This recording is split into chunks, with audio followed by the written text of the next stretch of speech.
OBD de trouble code description technique circuit de commande de direction assistée élevée. Qu'est-ce que cela signifie?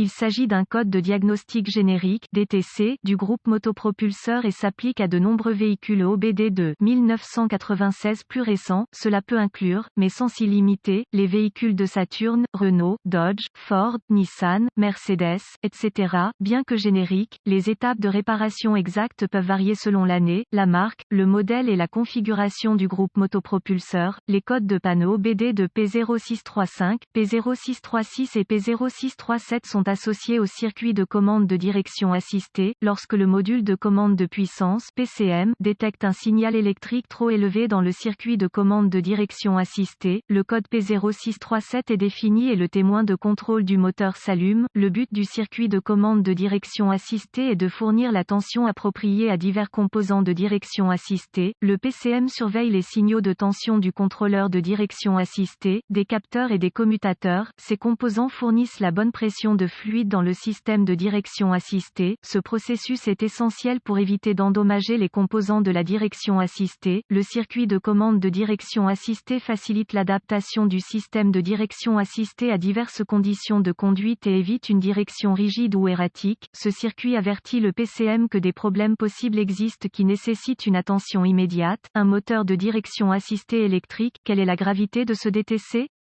La gravité de ce code peut varier considérablement d'un simple témoin lumineux de moteur de contrôle sur un véhicule qui fonctionne normalement à un problème de direction rigide ou irrégulier. Les problèmes de direction peuvent devenir un problème de sécurité lorsqu'ils ne reçoivent pas une attention immédiate. Quels sont certains des symptômes du code?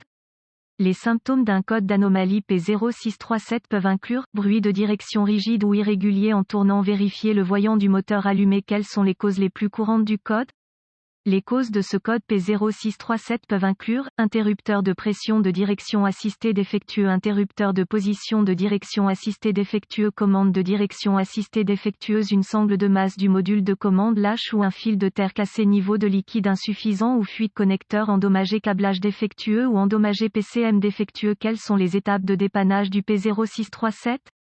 La première étape du processus de dépannage de tout dysfonctionnement consiste à rechercher les bulletins de service technique (BST) pour le véhicule spécifique par année, modèle et centrale électrique. Dans certaines circonstances, cela peut vous faire gagner beaucoup de temps à long terme en vous pointant dans la bonne direction. La deuxième étape consiste à vérifier le niveau du liquide de direction assistée et à rechercher d'éventuelles fuites qui auraient un impact négatif sur la pression fournie au contrôleur de direction assistée et aux composants associés. La bonne pression du fluide joue un rôle clé dans le fonctionnement de ce circuit. Ensuite, localiser tous les composants dans ce circuit et effectuer une inspection visuelle approfondie pour vérifier le câblage associé pour détecter les défauts évidents tels que le grattage, le frottement, les fils dénudés ou les brûlures. Ensuite, vérifier les connecteurs pour la sécurité, la corrosion et les broches endommagées. Ce processus doit inclure le contrôleur de direction assistée, les capteurs associés, les commutateurs et le PCM. L'état du contrôleur Area Network (CAN) est essentiel à ce processus de dépannage car un faisceau de câbles endommagés rend très difficile l'identification des composants défectueux. Étapes avancées. Les étapes avancées deviennent très spécifiques au véhicule et nécessitent un équipement avancé approprié pour fonctionner avec précision. Ces procédures nécessitent un multimètre numérique et les références techniques spécifiques au véhicule. Les exigences de tension varient en fonction de l'année et du modèle spécifique du véhicule. Contrôle de tension. Des directives de dépannage spécifiques doivent être référencées pour déterminer les plages de tension